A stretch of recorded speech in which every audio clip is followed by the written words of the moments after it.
Application flight radar 24 का data दिखाया गया है। जैसा कि आप देख रहे हैं यहाँ पर, भारतीय पक्ष का हवाई क्षेत्र घोषित बंद के कारण नागरिक हवाई यातायात से पूरी तरह से रहित है। कराची और लाहौर के बीच के हवाई अड्डे मार्ग पर नागरिक एयरलाइंस उड़ान भर रही है।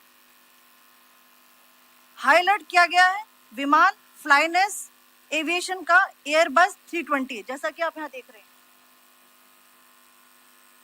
जो कि शाम को 5:50 दमम से शुरू हुआ और रात को 9:10 लाहौर में उतरा। ये सारा डिटेल्स आप यहाँ देख रहे हैं, ये डिटेल्स यहाँ लिखा हुआ है। Can you see this?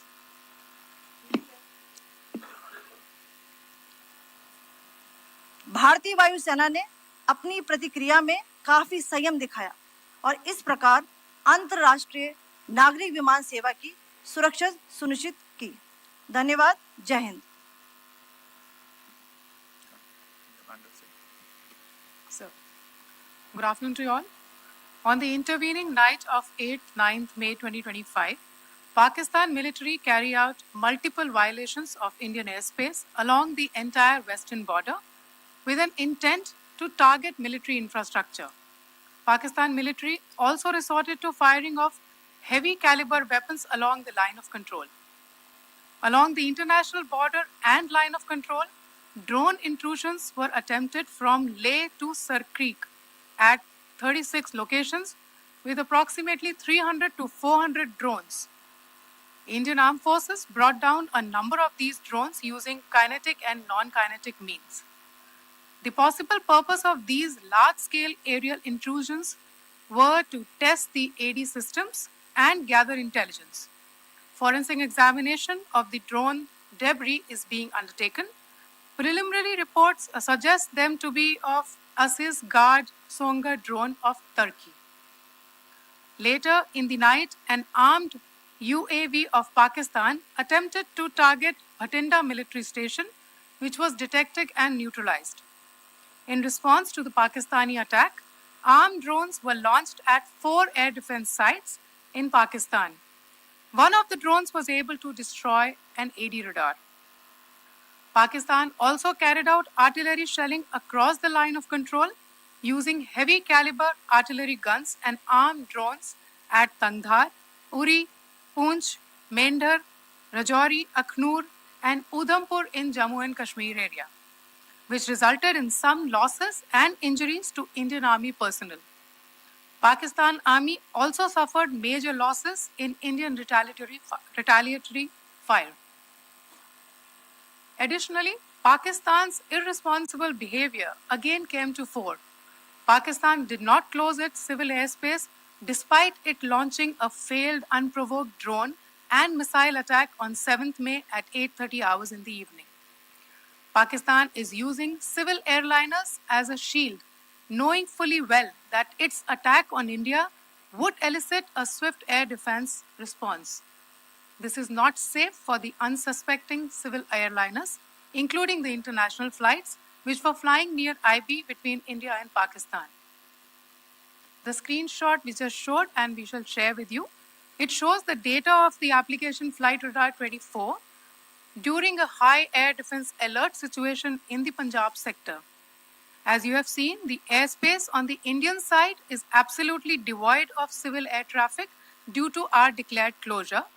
However, there are civil airlines flying the air route between Karachi and Lahore. Amongst the other civil aircraft that you can see, we have highlighted an aircraft which is Airbus 320 of Flynas Aviation, which was originated from Dammam at 1750 hours and landed later at Lahore at 2110 hours in the night.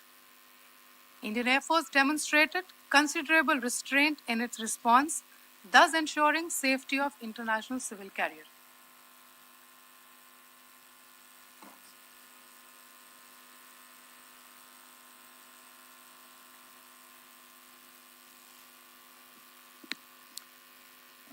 Thank you, Colonel Qureshi, Wing Commander Singh. I have just a few points to share in addition. कल रात की पाकिस्तानी सेना की कायरतापूर्ण गतिविधियों से आपको colonel Qureshi और विंग कमांडर सिंह ने पहले ही अवगत करा दिया गया है. These provocative and escalatory actions that were taken by Pakistan last night were targeted at Indian cities and civilian infrastructure, in addition to some military targets. The Indian armed forces responded proportionately, adequately and responsibly. ये जो हमले हुए कल रात को भारतीय सैन्य इकाइयों ने पर्याप्त रूप से और एक जिम्मेदाराना रुख अपनाते हुए इन हरकतों का उत्तर दिया. What I want to underline is that the official and blatantly farcical denial of these attacks that Pakistan carried out by the Pakistani state machinery is yet another example of their duplicity and the new depths that they are plumbing in their quest for disinformation. The other point in the same vein is Pakistani claims that they did not target or attack any religious places. You would recall that yesterday I shared with you an incident related to the attack on a Gurdwara in Poonch. Instead of owning up to these attacks, Pakistan made the preposterous and outrageous claim that it was the Indian Armed Forces and the Indian Air Force that was targeting cities like Amritsar and trying to put the blame on Pakistan. This is nothing but a desperate attempt by Pakistan to disown its acts of aggression, but it is also true to type in its effort to deceive and mislead the world. It will not succeed. The Gurdwara in Poonch in particular was attacked by Pakistan, and some local members of the Sikh community, including a Ragi of the Gurdwara, lost their lives in this incident, as I shared yesterday. TV पर आप इस हमले के चित्र देख सकते हैं. In addition, that we would attack our own cities is the kind of deranged fantasy that only the Pakistani state can come up with. Perhaps they do it because they are well versed in such action as their history would show. The last point I wanted to make this evening is again this disinformation that is coming from Pakistan about India targeting the Nankana Sahib Gurdwara through a drone attack. This is again yet another blatant lie and part of Pakistan's disinformation campaign. As we saw in the Pahalgam attack, Pakistan is again trying desperately to impart a communal hue to the situation with an intention to create discord. Again, we are not surprised. India's steadfast unity in itself is a challenge to Pakistan.